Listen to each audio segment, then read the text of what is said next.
Okay. If it's fine for them, then Yeah. then this is okay. Let's not over optimize. Yes. Okay, so I see the number of participants has grown a bit. So maybe let's start. Let me introduce you. So we resume the sessions for this afternoon with Anton Arnold, who will talk about optimal non-symmetric Fokker-Planck equation for the convergence to a given equilibrium. Please, So, thank you, Clément, for the introduction, and thanks to all the organizers for the kind invitation. So let me start saying that my presentation today is joint work with Christian Schmeisser and my two PhD students, Beatrice Signorello and Gerard Toshpulatov. So I will talk here about the large time behavior of Fokker-Planck equations. And just as an introduction, let me start with this linear Fokker-Planck equation that is symmetric, in particular where the drift term is given by the gradient of such a potential. So for such an equation considered on the whole space, the steady state is given in this explicit form. And one knows very well that one has an estimate for the exponential decay rate given by the smallest eigenvalue of the Hessian of the potential when using the entropy method or the strategy of Bakri and Emery. If this potential is in particular of such a quadratic form with some positive matrix K, then the steady state is an anisotropic Gaussian, and in this case, one knows that this decay rate stemming from the entropy method is in fact sharp. So the theme of my talk is now when you perturb such a symmetric Fokker-Planck equation with a non-symmetric perturbation in such a way that the steady state is not changed, then one can speed up the convergence to the steady state.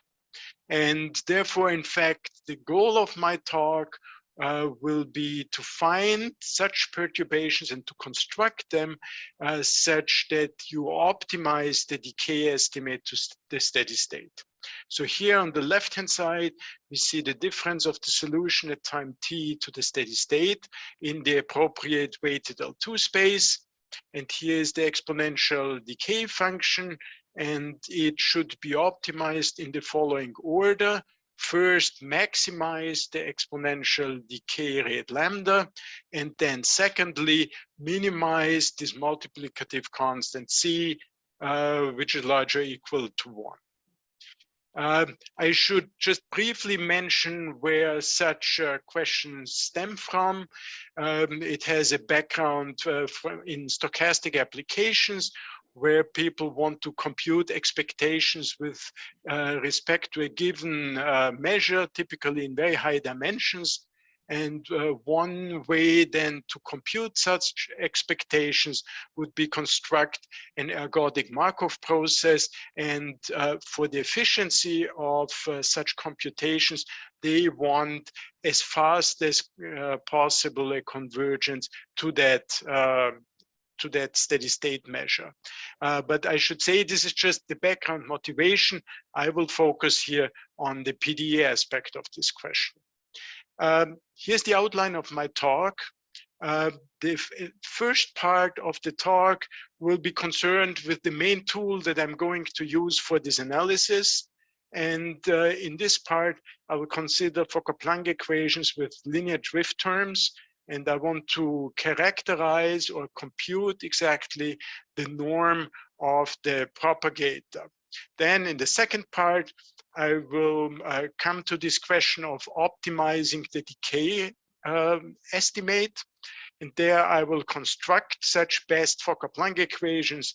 Then in the end of the talk, I want to illustrate that what is going on here. So here is a Fokker-Planck equation with a linear drift term. You have a diffusion matrix D that is constant, and it may be singular. And in the typical ways I will use that in the talk, in fact, it will be singular. Then I have a drift matrix, and that will typically be positive stable. So for such an equation with a degenerate diffusion matrix, the generator of this Fokker-Planck equation is not coercive. So although it's probably very well known to almost all of you, let me briefly review Villani's definition of hypercoercivity for such cases.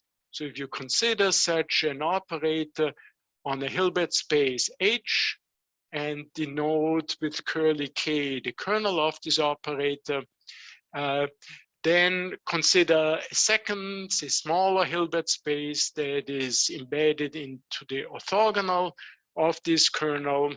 Then this operator is called hypocoercive on this, say, smaller Hilbert space H tilde, if there exists decay parameters C and lambda, such that here on the left-hand side, you see the solution of this evolution at time t, if you can estimate this with this exponential decay function. Typical examples for this Hilbert spaces could be a weighted L2 space for H and a weighted H1 space for H tilde. And in typical situations, C will be larger than 1. In order to have hypercoercivity, I will assume that the following condition holds on this Fokker-Planck equation. First, I assume that no subspace of the kernel of the diffusion matrix is invariant under the transpose of the drift matrix. This, in fact, is equivalent of asking this operator L to be hypoelliptic. Second assumption is this drift matrix C should be positive stable. This means all eigenvalues have a real part that is strictly positive. So essentially, this means that due to this drift matrix, you have a confinement potential and you have a drift towards the origin. So with these assumptions that are made here, you have the situation for this Fokker-Planck equation that hyperellipticity plus confinement gives hypocoercivity. So let me formalize that in the following lemma. So under this assumption, the equation is hypocoercive, and secondly, this anisotropic Gaussian here is the unique steady state of this equation. And the covariance matrix K that appears here is the unique solution of this matrix equation that we see down here. And that's typically referred to as a continuous Lyapunov equation for the matrix K with given coefficients C and D.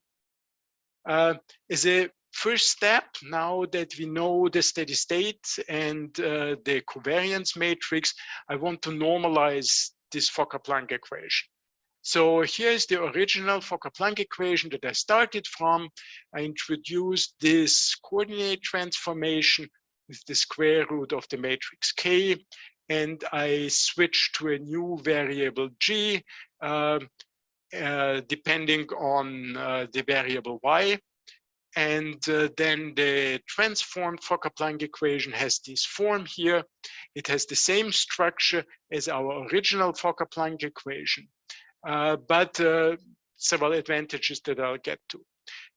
In the course of the talk, I will also speak about the corresponding drift ODE. So that's the corresponding drift ODE for this normalized Fokker-Planck equation with this matrix C tilde being obtained from the original drift matrix C by the similarity transformation. And the new diffusion matrix D tilde is obtained with this transformation from the original diffusion matrix.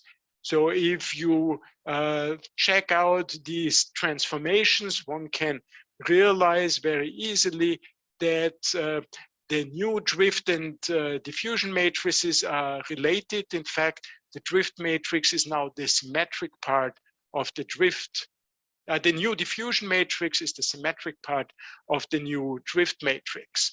And the nicest feature here is after this transformation, the steady state is just the standard Gaussian. The main tool that I'm going to use in this talk will be the following equivalence that characterizes the propagator norm of the Fokker-Planck equation in L2. And that is based on joint work with Christian Schmeisser and Beatrice. So again, assume that this condition A holds true. Then we have the following equivalence. Here you see the propagator of the original Fokker-Planck equation. And this is considered here in the, oops, there's some note going on, okay. This is considered in the orthogonal of the steady state. Here with the L tilde, we see the propagator of the normalized Fokker-Planck equation, again in the orthogonal of the transformed steady state. And the statement is, for all time, these two Fokker-Planck, or the norms as bounded operators on L2, the norms of these Fokker-Planck propagators are exactly the same as the norms of this matrix exponential, which realizes the solution of this drift ODE. So this means if you want to compute the Fokker-Planck propagator, you can reduce this computation completely to an ODE problem. And here's just the spectral norm of this matrix exponential. Just to visualize what I'm talking about here, here I have a view graph as a function of time. The blue curves are just the norms of a few trajectories of this Fokker-Planck equation. The red curve is the upper envelope of them, which is exactly the propagator norm of this Fokker-Planck equation. And here I'm looking at a two-dimensional example. So here, just to explain the notation, here this is the propagator of the Fokker-Planck equation. I take out the projection onto the steady state, and the whole thing is computed as a bounded operator on the appropriately weighted L2 norm. Then finally, this green curve is the best exponential above this propagator, because it's an exponential function with respect to which we want to optimize the problem in the end. Let me just give you a brief hint of the proof how this equivalence of the PDE propagator and the ODE propagator comes about. So here's just a repetition of the theorem. First of all, let me recall that this Fokker-Planck operator that we are looking at here is non-symmetric. Still, this operator allows for a partially orthogonal decomposition in the following sense. The Hilbert space that we want to look at is this weighted L2 space. Here I'm looking at the proof for the normalized Fokker-Planck equation, I should say. So therefore, the steady state is this function g infinity, and the weight is the inverse of this steady state. And we have this orthogonal decomposition of this L2 space into these subspaces Vm. They're obtained as follows. Take the steady state and group together all derivatives of a fixed order M. And then the span of all these derivatives of the same order, they form this subspace Vm. So since the operator is non-symmetric, we cannot expect that all eigenfunctions are orthogonal, but at least these subspaces with growing space dimension, they are mutually orthogonal, and this will help in the computation. Second fact that I want to briefly mention is that the spectrum of the Fokker-Planck equation, in this case where we have linear drift, can be written down explicitly. It's just an integer linear combination of the eigenvalues of the matrix C, which is the drift matrix in the operator. So we have seen that the space can be decomposed into these finite dimensional subspaces. So as a next step, we want to understand how the evolution happens in these subspaces.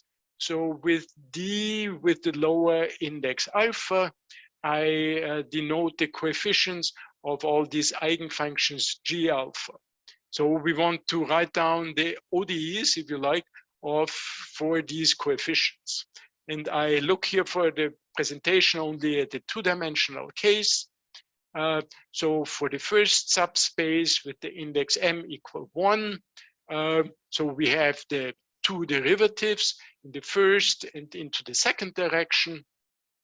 And so when you check out the evolution of this two-dimensional vector, you see that it evolves exactly with this matrix minus C tilde. So the evolution in the first subspace is exactly the drift ODE. So let's go on to the next higher subspace. So we have two derivatives. So two derivatives in the first direction, then the mixed derivative in first and second direction, and both derivatives in the second direction. So a natural object to look at would be this three-dimensional vector. However, that would be very impractical, and it would not reveal the true structure of the problem. In fact, it is better to assemble these three coefficients in form of this symmetric matrix and to look at the evolution of this 2x2 matrix.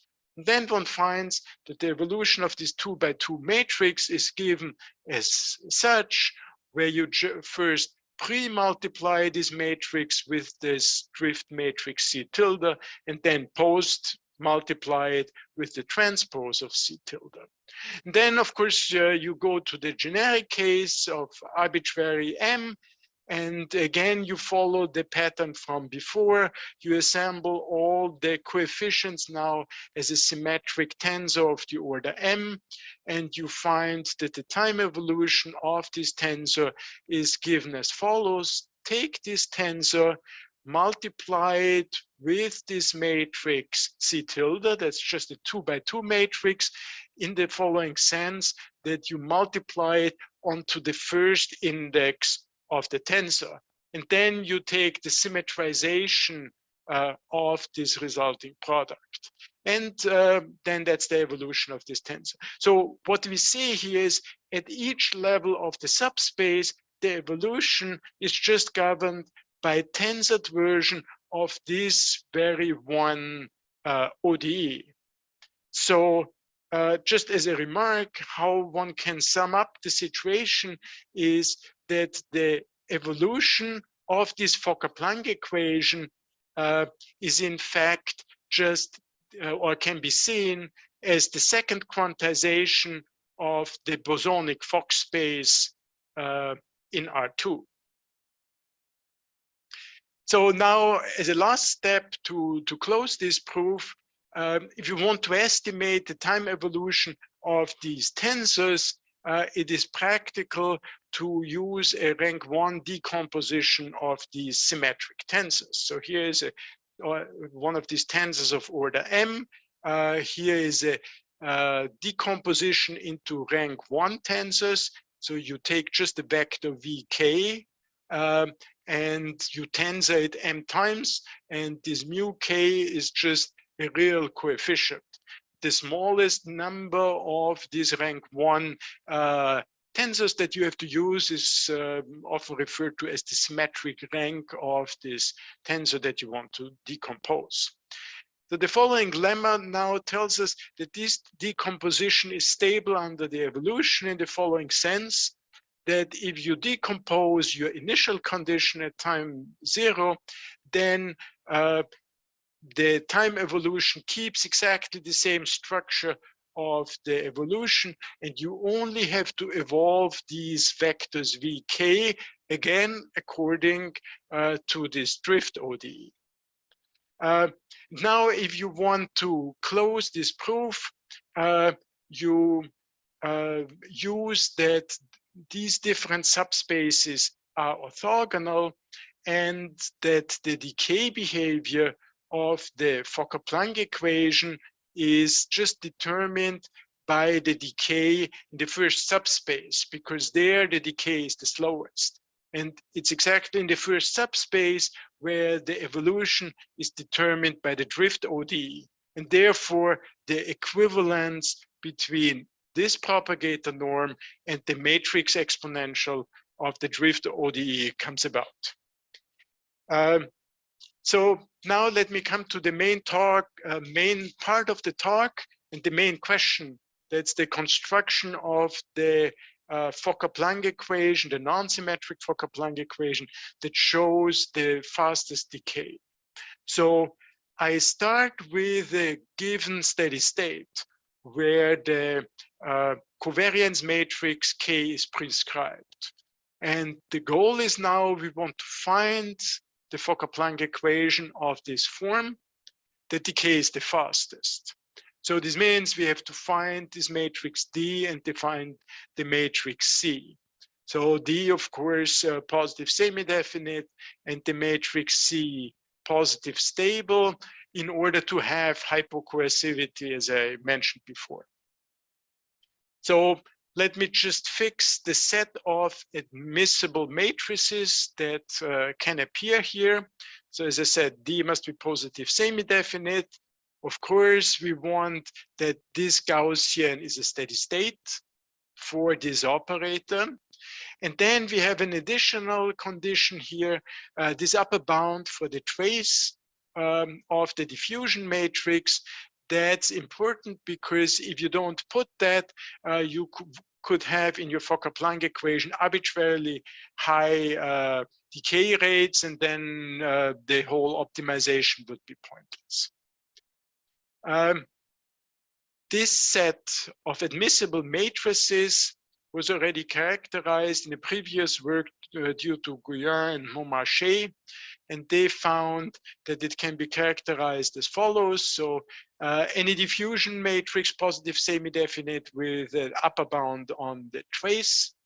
And for the drift matrix, think of this, or rather look at this bracket here. So there you have a symmetric part, that's a diffusion matrix, and then skew symmetric part, that's this matrix J. And their statement is here, once you have fixed D, J can be arbitrary, an arbitrary skew symmetric matrix. Second short lemma that fixes the situation. So we have fixed the covariance matrix K. Let's assume we have an arbitrary pair of matrices from this admissible set, and assume that C is positive stable. Then, as desired, this steady state indeed is the unique steady state of the Fokker-Planck equation, and the Fokker-Planck equation is hypocoercive. So in the talk, I want to address the following questions. So here is the hypocoercivity estimate, the exponential decay estimate of the solution, of the Fokker-Planck solution towards this fixed steady state. So the first question is, of course, which Fokker-Planck equation converges the fastest in the following sense? Which equation gives you the largest exponential decay rate? And I want to measure that in the operator norm of this propagator. And that should be measured in this weighted L2 space, which is the natural space for such a Fokker-Planck equation. And I want to consider this in the orthogonal of the steady state. Second question, once the decay rate is fixed, I want to know what is the smallest multiplicative constant C that you can dream of. or in fact, as we shall see, what's the infimum of these multiplicative constants. Then third question. So again, assume the covariance matrix is fixed. Assume that you know the best decay rate and the infimum of the multiplicative constant. Then for any C that is slightly larger than this infimum, let's try to characterize matrices that satisfy this multiplicative constant C. And then last question, because of practical issues in the application, for such an optimal matrix pair, what would be a bound that you can give on the norm of this matrix C? This has the following practical application.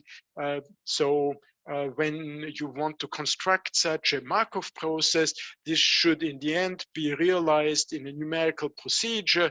And the larger this matrix C is, the smaller your time steps will be. So from this aspect, you rather want a small matrix C because you can take larger time steps. So concerning the first question, this was completely answered in the paper by Gaussian and Montmarché. So the best decay rate is given by the largest eigenvalue of the inverse of the given matrix K. Concerning the second question, this possibly smallest multiplicative constant, in their analysis, they could reach constants that were larger than the square root of the condition number of K multiplied with the number E. Then concerning the last two questions, so for the optimal matrices that they constructed, they were able to give a bound that grows like D squared, where D is the dimension of the problem. So let me here show you the strategy for the improvement that we found in the work with Beatrice Signorello. So here again is the original non-symmetric Fokker-Planck equation and the corresponding drift ODE. Let me point out that this C tilde comes about due to the normalization in the Fokker-Planck equation. And here this is the main tool that I've explained in the first part of my talk. So the propagator norm of the Fokker-Planck equation is the same as the norm of the matrix exponential, where you have this C tilde here. So let me compare that to previous works. So as I already said, due to this equivalence, the PDE optimization problem can be completely reduced to an ODE optimization problem. And we will see that this allows for a sharp result on the decay rates and on the best constants. The two works on which we were building on is this of Gaussian Montmarché and then even older work of Lelièvre, Renier, and Pabliotis. So this tool that we are using here replaces the strategy in Gaussian Montmarché that we're using hypocoercive entropy methods. And in the case of this paper down here, there a block diagonal decomposition of the Fokker-Planck operator was used. So here is our main result. So I don't touch question 1 because this was completely answered. Concerning the infimum of the multiplicative constant, we found that this is always equal to 1. And for any constant C that you choose larger than 1, we have an explicit constructive algorithm how to find these matrices C optimal and D optimal that are admissible, such that the Fokker-Planck propagator norm can be bounded by this exponential decay estimate. Just recall that this maximum of the spectral values of K minus 1 is the sharp decay rate. Concerning the last question 4 that I raised, This was a bound on the norm of this drift matrix. So for this question, Guillermo-Marché had an estimate for the dimensional growth like d squared, and we were able to reduce that to d to the power 3/2, and these estimates are in the Frobenius norm. So let me just give you a brief hint of the different elements that come about. And I should say parts of the proof just follow the previous works that are listed here. And then at some point we deviate and refine the strategy. So first point, as I explained already, you normalize the Fokker-Planck equation. The only thing I want to point out here, the only novel aspect that I will need is in this normalized Fokker-Planck equation, we have this new drift matrix C tilde that has a symmetric part D tilde and a skew symmetric part that I now call the matrix J with a tilde. So concerning the construction of the diffusion matrix, what one has to do, or what one finds out, is that you can only realize the maximal decay rate. And now I have already reduced my problem. Oops, this was like this. Okay, I have already reduced my problem to an ODE optimization problem. I can only realize this maximal decay rate given here if you choose the diffusion matrix such that its range is a subset of the eigenspace corresponding to the largest eigenvalue of k-1. So one simple way to realize that is to take a corresponding eigenvalue of this lambda max, and I call it V, and I will choose the matrix D as this tensor version of this rank 1 matrix. So it has trace D, so it satisfies this bound that was required. Next step. Here I will not go through all the linear algebra details, but we have an explicit algorithmic construction of the matrix J tilde. So that's the skew symmetric part that you need for the drift matrix. And for a second matrix P that hasn't appeared yet, that's a symmetric positive definite matrix that has to satisfy this continuous Lyapunov equation here. So what do we have here? We have on the one hand the matrix P, then the sum of these two guys is the drift matrix C tilde, then here the transpose of C tilde and again P, and on the right hand side we see the maximum decay rate appearing. So let me briefly explain what the role of this matrix P is. So we've reduced the Fokker-Planck problem to this ODE, to the decay problem of this ODE. And I will consider that in the following weighted norm, weighted with the matrix P. So if you differentiate in time the square of this norm, then you get this matrix C tilde appearing here twice. But exactly for this product or this sum of for these two terms, we had on the previous page that this, let me flash back, we had this equality that this is equal to 2 lambda optimal times P. So I get here 2 lambda optimal and the P is inside this norm. So I have exactly this equality, and it's not, the important feature is the matrices were all constructed in such a way that we have not only an inequality at this point, but an equality. So therefore, all trajectories, all solutions for this ODE decay exactly in this optimal way, in the weighted P norm. So if we now come back to the Euclidean norm, then we lose here this condition number of the matrix P.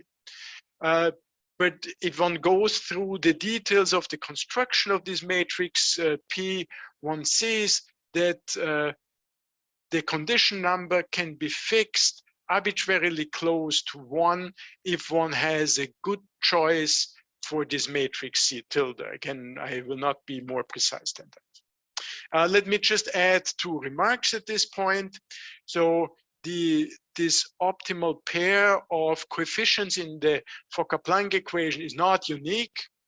So think of a 2-dimensional case, for example. So the symmetric part is fixed, and then and the diffusion matrix, as I said before, has just rank 1. So then the skew-symmetric part has to rotate the diffusive direction and the direction where you don't have diffusion in order to make the whole evolution hypocoercive. And so then you have obviously 2 ways to rotate, and the transpose of the matrix just allows you to rotate in the opposite direction. Second remark, since the diffusion matrix has just rank 1, the hypocoercivity index of that resulting Fokker-Planck equation is maximal. And maximal means here it takes the value space dimension -1. I will not go here into details and define this index. I will just mention that this index is a way of characterizing how the symmetric and skew-symmetric part of the Fokker-Planck operator intertwined. The second way to see that index is it also characterizes the regularization speed at t = 0, because we have a degenerate parabolic equation. The higher the index, the slower the regularization rate, say from L2 to H1s. So now let me get to some numerical illustrations, and I want to also compare that to the earlier results of Gaussian and Montmarché. Let me just do that in 2 dimensions. So I start here with this covariance matrix. Let epsilon be this number here. Then, as we saw, the best exponential decay rate is given by the largest eigenvalue of k to the -1. So this is equal to 1. And then for any multiplicative constant c larger than 1 that we choose, we can construct the 2 matrices in the Fokker-Planck equation, these 2 guys here, according to the algorithm that I described.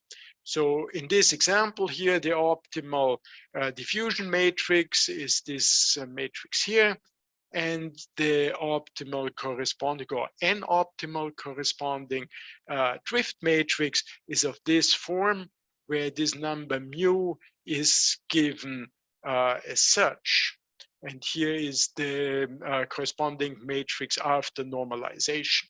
So after normalization, you see the structure that I've mentioned before. The symmetric part is exactly the diffusion matrix, and then these mu's, they add to a rotation in your system. What you see when you look at this form of the number mu appearing here, when c approaches from above the infimum, which is equal to 1, mu goes to infinity. So this means you are able to realize or to get closer to the best possible decay rate in the high rotational limit that rotates and mixes the one diffusional direction and the other one which does not diffuse. So let me get back to the application and the practical point of view. There we have the following trade-off at this point. You can have, on the one hand, a better decay or better convergence with a smaller number c, but that then would amount to a larger matrix C, which is unpractical for the numerics of this Markov process that people want to solve in the end. So here, let me just visualize what is going on here. Here is a function of time.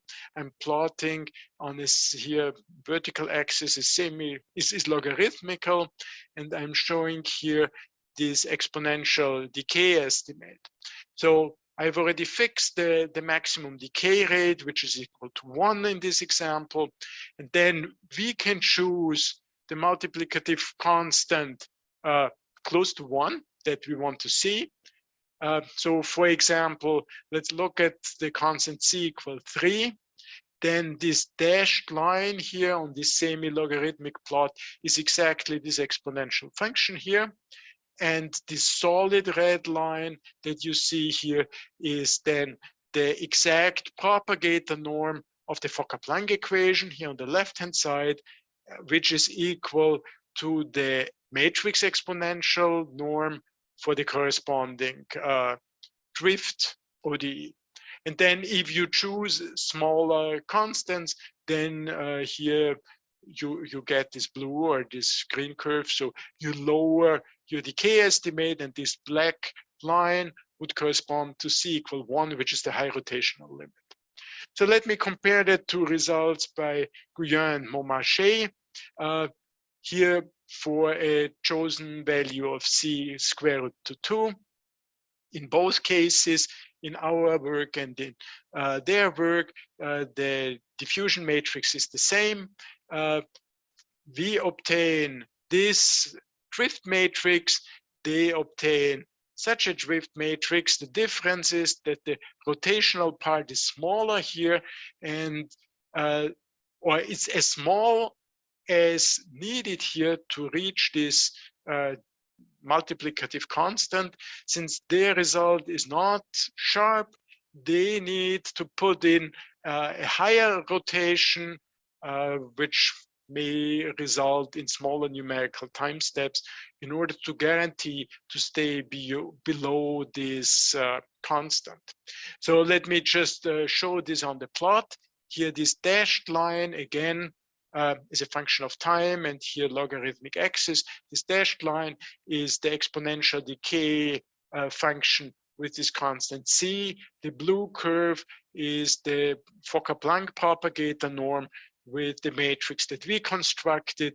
The red curve is the one obtained by their construction.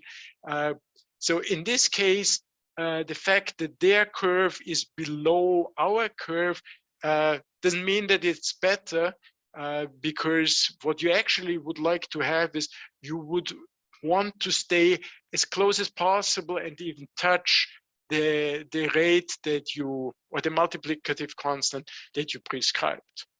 There are two more curves in this plot that I want to mention to you, these both green and black curve. Let me discuss that here on this zoom, which zooms to the region close to t equals 0. So what we see here is that both the green curve and the black curve are below the other two curves. So I'm talking about the region very close to here. Both of them correspond to a symmetric evolution. So this plot tells us for a very short time, a symmetric evolution decays faster than a hypocoercive evolution. Then a natural question would be, well, if the symmetric one is faster for a short time, maybe we can combine that. So this is just the last part of my talk. Here I want to give you an outlook, because this is work in progress, partly with my new PhD student, Tosh Bulatov. So what I want to consider now is Fokker-Planck equations where the coefficients are time dependent. So the setup, the first setup is again the same as before, fix a steady state characterized by this covariance matrix K. But now in my Fokker-Planck equation, these both diffusion matrix and drift matrix can be time dependent. And the question is, well, can you improve the decay? Can you gain something out of these additional degrees of freedom? And what I want, of course, is that both of these matrices for all time will be in this admissible set.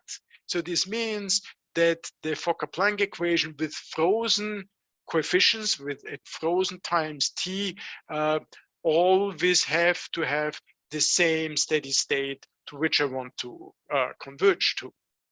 So the corresponding drift ODE, which plays a prominent role here, is then the same guy that is obtained here from this similarity transformation that comes about due to the normalization of the Fokker-Planck equation. So this idea of using time dependent coefficients actually goes back to the work of Guillermo Marchais. So what they did was they used the symmetric Fokker-Planck equation like such for a first short time interval, because we have just seen there the decay is faster than with the hypocursive one. And then afterwards, they switched to a non-symmetric Fokker-Planck equation with this optimal construction that I've showed before. So an obvious question that arises here is, when you introduce or allow for time-dependent coefficients as a first step, for example, to just have two constant matrices that switch their value at t naught, does this give a true improvement of the Fokker-Planck propagator norm, or does it only give a better analytic estimate, at least in the work of Guillermo Marchais? So far, without the ability to rewrite the PD problem as an ODE problem, that question was really difficult to decide. So let me show you the new tool modified that we can use to answer this question. So I've shown you before that the Fokker-Planck propagator equals the propagator norm of the ODE. And the same result also holds for time-dependent Fokker-Planck equations under the assumption that the frozen coefficient Fokker-Planck equation has the same, or that they all have the same steady state. And the result is what you see here on the left-hand side is the propagator of the Fokker-Planck equation, which maps your solution at some time t1 in a weighted L2 space to the solution at some later time t2. And here on the right-hand side, the analogous term for the drift ODE. So it maps your solution vector at t1, it's a d-dimensional vector, to the solution at a later time t1. The statement is, again, these time-dependent propagators now again have the same norms for all times t1 and t2. Just one remark about why this also extends to time-dependent coefficients. So since I said for frozen times, the Fokker-Planck equations all have the same steady state. Therefore, the normalization with this matrix K is always the same. The natural space is always the same. And also the subspace decomposition is always the same. Therefore, the procedure that I explained before carries over to time-dependent Fokker-Planck equations. So let me just give you a partial answer, at least, for this question 5 that I raised before. The question, does this time-dependent version give you some freedom to improve the result? So first, let me start with this very simple result. Here you have the matrix exponential, and you can very easily compute that this is given as an expansion close to time equals 0 as the constant 1. Then the linear term has the smallest eigenvalue of the symmetric part of this matrix up there. And then you have higher order terms. So this tells you, if you have initially a symmetric Fokker-Planck equation, then this term will be present. While if you have a hypocoercive Fokker-Planck equation, recall that the symmetric part of the drift matrix is equal to the diffusion matrix, and this has only rank 1. So the smallest eigenvalue is 0. So in the hypocursive Fokker-Planck equation, this linear term is not there, and you only have a deviation from the constant 1 in a quadratic form, at least quadratic form, or even worse.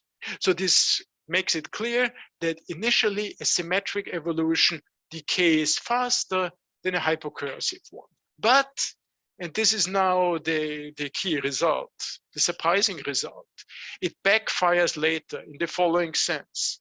When you want to take advantage of this better decay of the symmetric Fokker-Planck equation, you will always get worse in the later evolution, even if you switch after this initial symmetric evolution to the optimal non-symmetric Fokker-Planck equation.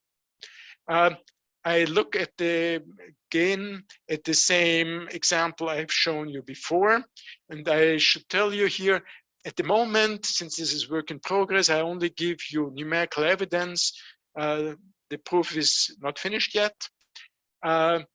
Here, the chosen constant C, the decay, the multiplicative constant was chosen as the square root of 4/3.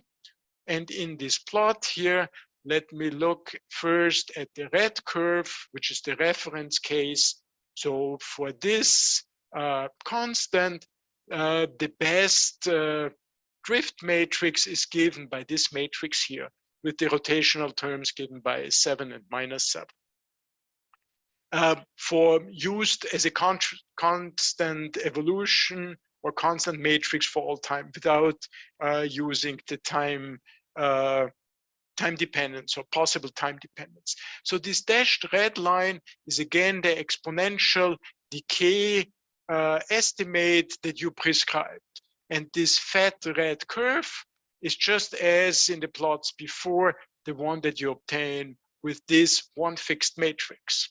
Now I switch to two versions of a split evolution where I do switch or where I do change the coefficients. First, I do as in the paper of Guillermo-Marché, I start with a symmetric Fokker-Planck equation on this initial time layer from 0 to 0.1. And then I continue with the best matrix from up here. And if you look at this green curve here, so 0.1 is here. Up to this point, I have the symmetric Fokker-Planck equation. Up to there, it's slightly better than in the reference case, but it hits you back. You overshoot here in this region clearly above the desired exponential decay rate. And no matter how you match the two, we've done tons of experiments, you always overshoot. It always gets worse. Second case now to finish with an optimistic result. Use on this first initial time layer another drift matrix which rotates faster, 11 instead of 7, but only on this very short time layer. And then again, switch back to this matrix you have from up there. So let's look at this blue matrix here. And you see you stay well below the prescribed decay estimate, which is this dashed line. So this tells you if you just invest this very small time interval and then continue as before, you're able to improve the decay estimate in the sense of reducing this multiplicative constant for all time. So from a practical point of view, this just means only for this short time interval, you will have to use smaller time steps. Afterwards, you will be on the same track as before. What I've shown you here, just a switch between two constants.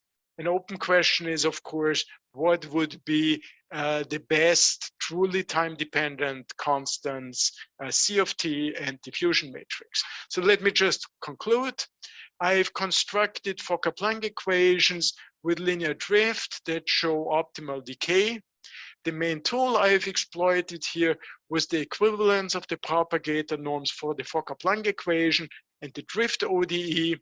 And I have indicated in numerical experiments that time-dependent coefficients still have the potential to improve the situation further, but that's an ongoing story.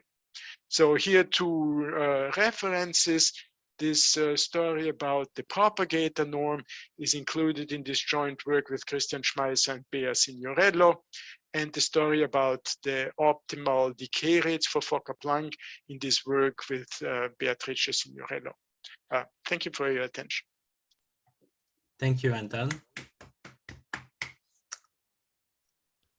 Okay, so we have a bit of time for questions. Yeah, and you have claps also in the list of participants there. Thank you. E-claps. So please open your camera and your mic if you want to ask a question. Helge? Do you hear me? Yes, yes, very Okay. well. Thank you very much for this nice talk.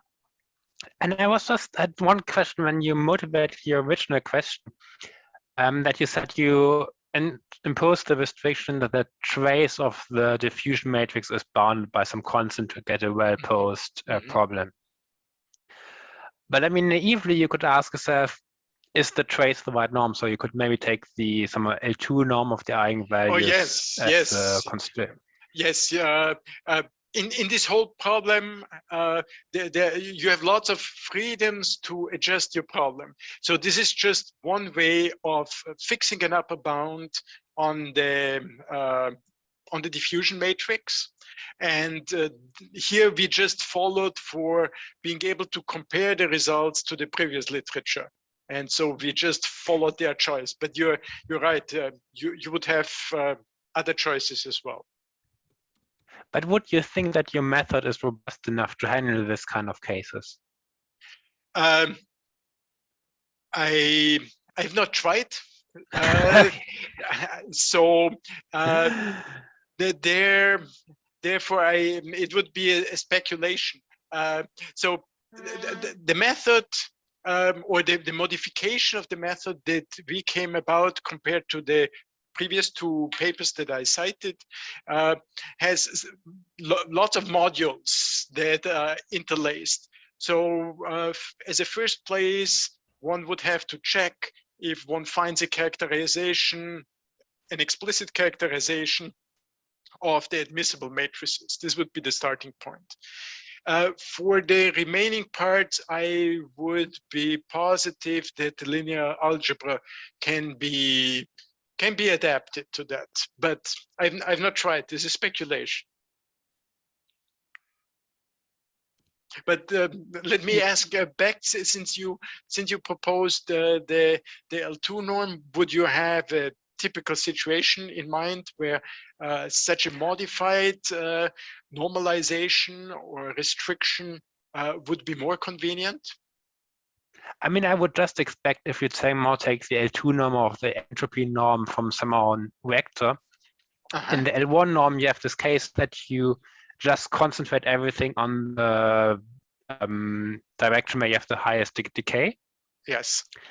But I would expect if you have some other norms that even in the smaller modes, small contributions. So that was the idea that where my infimum said that you would expect the different diffusion matrix where it still concentrates on the direction where you have the fastest diffusion, but still a non-negative part in the other directions. Yeah, it might then turn out that the resulting Fokker-Planck equation is not as singular as the ones that we saw here. Yeah, I mean, I had the feeling that since the matrix D and C are the same, that probably the relation of the propagator norm is still, then you wouldn't need to understand the corresponding ODE problem in this setting. Exactly, yes. Which is not obvious to me. I mean, no, they're still, although these are trivial ODE problems, there's it leads to non-standard questions that seem to be not so standard. Yeah. Okay. Is there another quick question before we move on to the next talk? Yeah, Michael? One quick question. Yeah, please go ahead. Yes. Okay, yeah. Thanks for the talk. It was very nice. What do you expect if instead of x, you replace this vector by, I don't know, the square of ix component or the cube? Like, does the rate of decay slow down, for example? If you get, so you're referring to this drift term here. So first of all, to be honest, once you start to change this, you lose this equivalence theorem to the drift ODE. If you have a quartic, say, or if you add a quartic perturbation, for example, I would expect that you increase at least initially, that you would increase the decay. But we don't have it explicitly at hand due to the loss of this nice equivalence tool. So for when you get out of this linear drift term, there are lots of open questions, and you get into the regime where you would have to be happy with estimates rather than with explicit equivalences. Yeah, unfortunately, I cannot be more precise because there's too many things not known there. Thank you.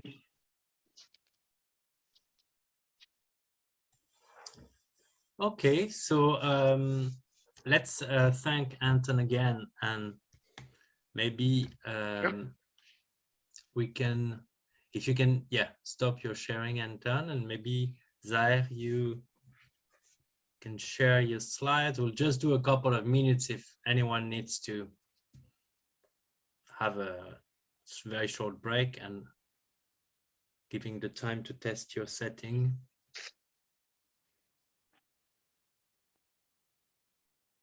It seems to work well. Yeah, it's perfect on my screen. Excellent.